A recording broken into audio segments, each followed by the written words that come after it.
Friends, when we read the scriptures, we believe that we're not just studying an ancient text.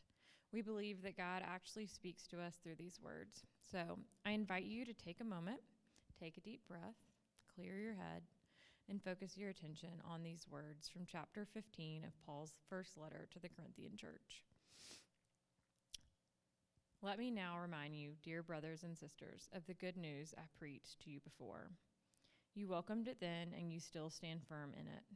It is the good news that saves you if you continue to believe the message I told you, unless, of course, you believed something that was never true in the first place.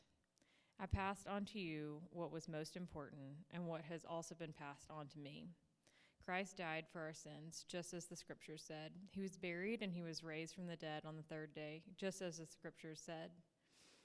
He was seen by Peter and then by the 12. After that, he was seen by more than 500 of his followers at one time, most of whom are still alive, though some have died.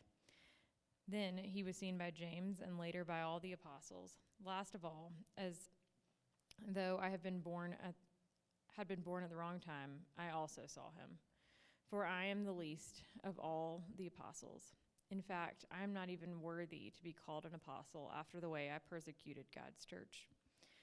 But whatever I am now, it is all because God poured out his special favor on me, and not without results. For I have worked harder than any of the other apostles, yet it was not I, but God, who was working through me by his grace. So it makes no difference whether I preach, or they preach, for we all preach the same message that you have already believed. 1 Corinthians 15, 1 through 11.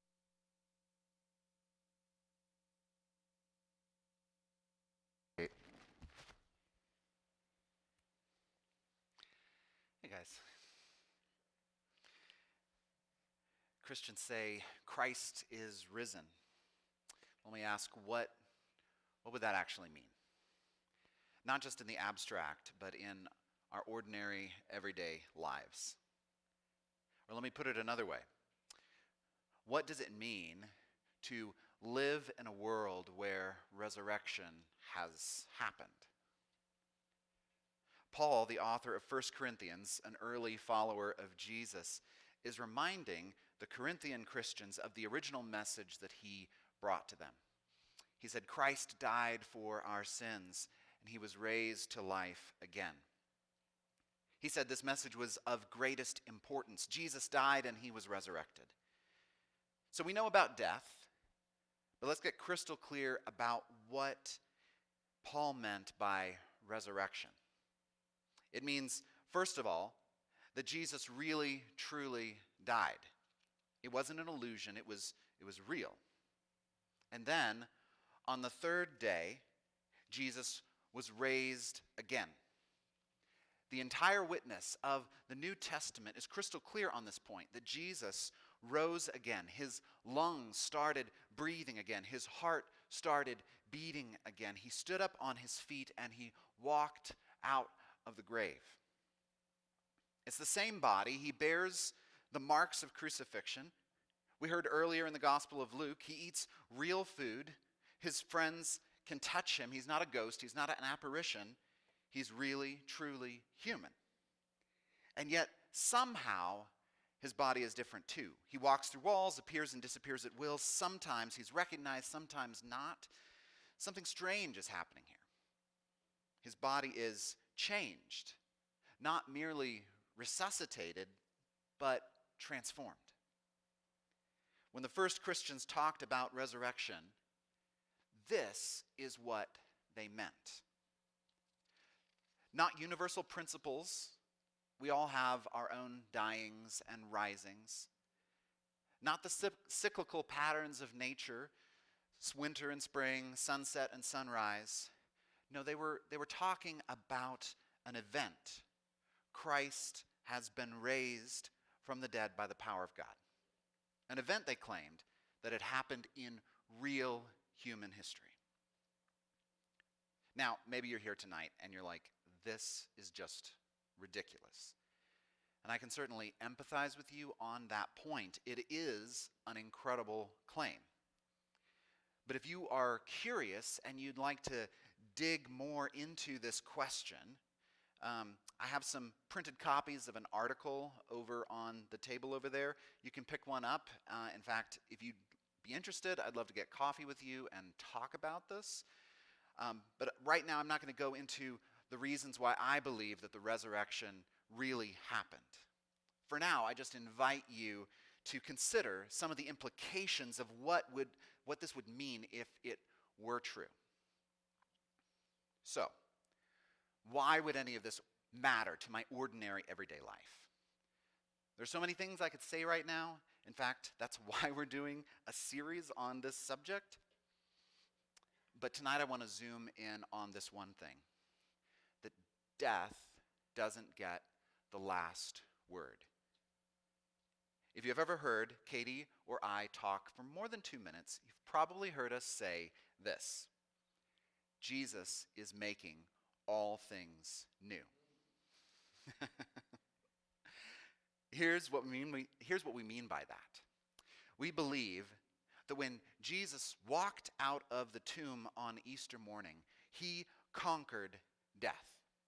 Jesus himself was the beginning of God's new creation. In his very body, the life of the world to come began to invade this present age of death. Now, that's probably super heady. But think about it. Death is a tyrant.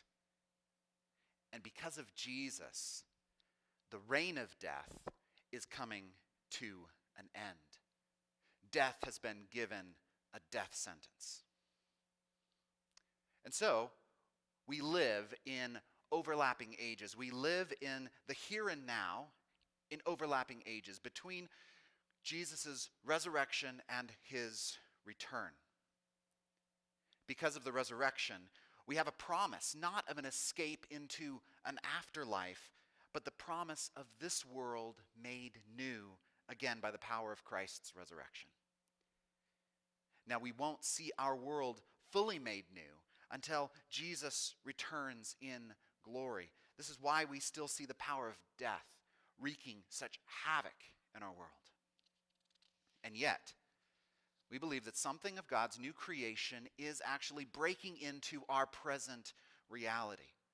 We see it partially, we catch it in glimpses, but it is real. This is why Nova's vision, the vision of Nova Church, is to see signs of Christ's renewal. We are not the ones who will make the world new. Only Jesus can do that.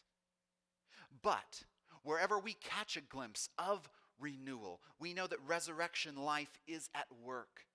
And so we want to rally around that and nurture it. That's how we resist the reign of death and partner with Jesus in making all things new. So if this is true, what would it mean? What would it mean to live in a world where resurrection has happened? You know, the other day I caught myself just mindlessly scrolling through the social media feed on my phone.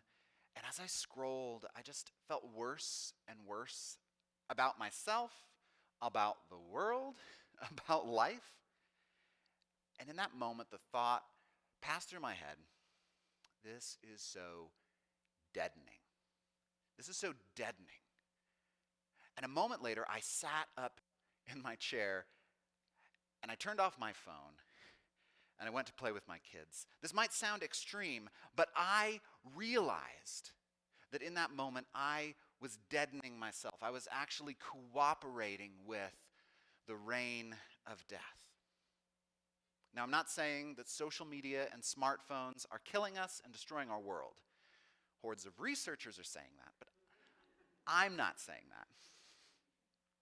What I am saying is that there are many ways in our everyday lives that we collaborate with the reign of death. So a question that I think we should ask ourselves tonight is this: how do we resist the reign of death?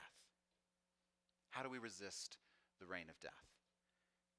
Maybe, here's a couple suggestions, maybe plant a garden or share a home-cooked meal with a friend Welcome the lonely. Speak words of kindness and hope.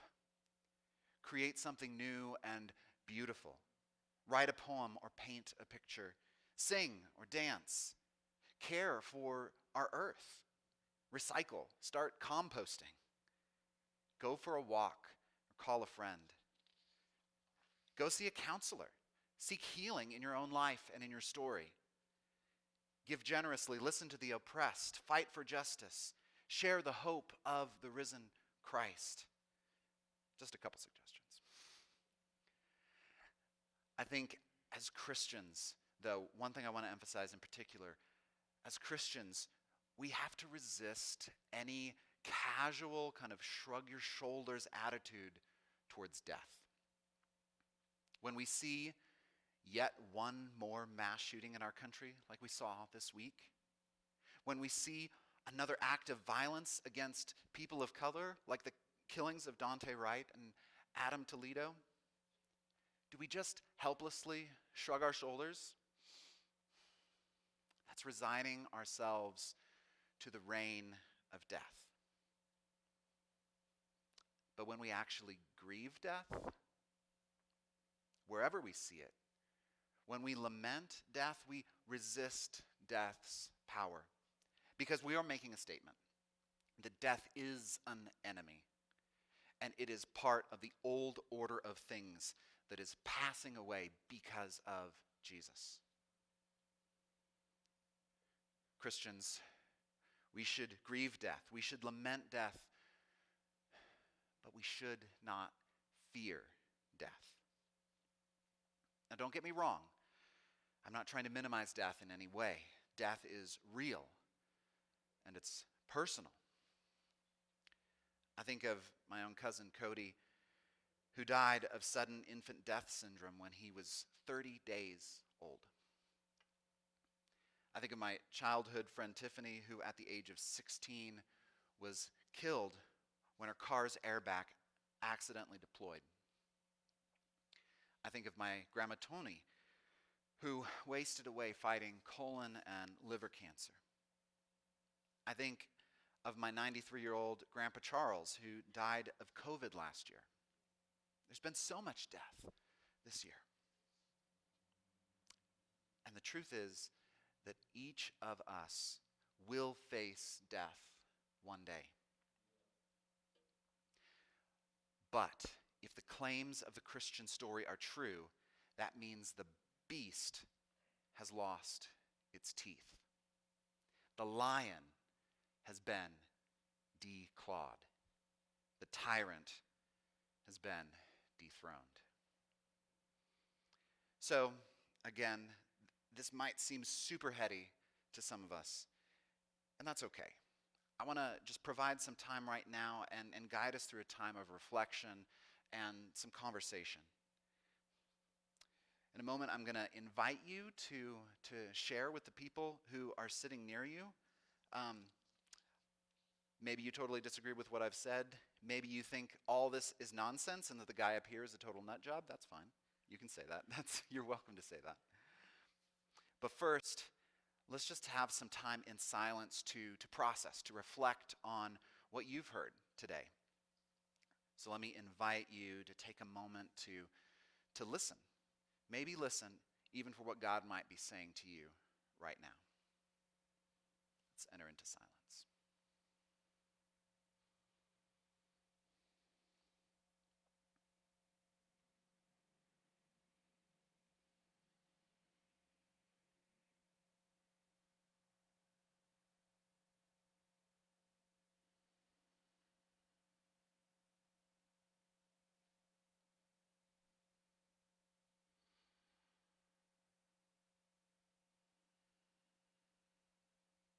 Just take a deep breath and feel your body settle into calm.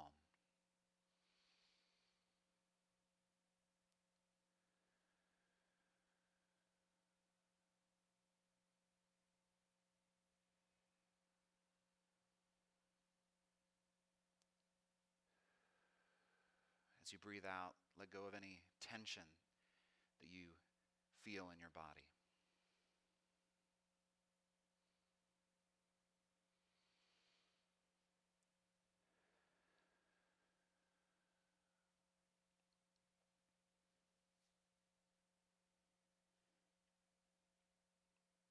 think about what it would mean for you personally to live in a world where resurrection has happened.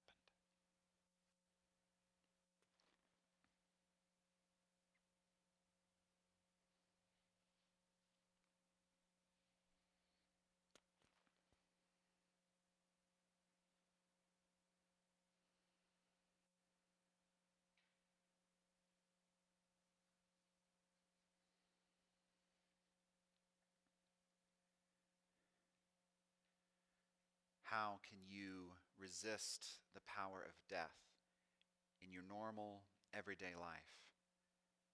Think about what is maybe one action that you did last week that stood in contradiction to the reign of death. What's one action that you can do in this coming week? Take a moment to reflect.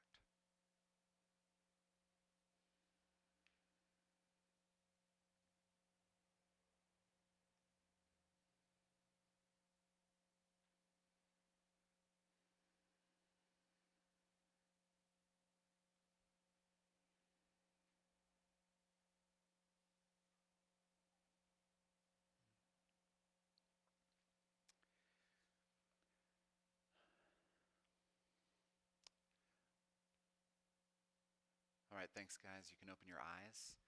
And I just want to invite you to turn to someone near you and to discuss these questions. Vernon, if you can put the questions, what would it mean for you personally to live in a world where resurrection has happened? Again, that one's super heady, but maybe it's worth talking about. Number 2 in particular, how can you resist the power of death in your normal everyday life? What's one action that you did last week? Or what's one action that you can do this coming week? So turn to each other and we'll give you a few minutes to talk.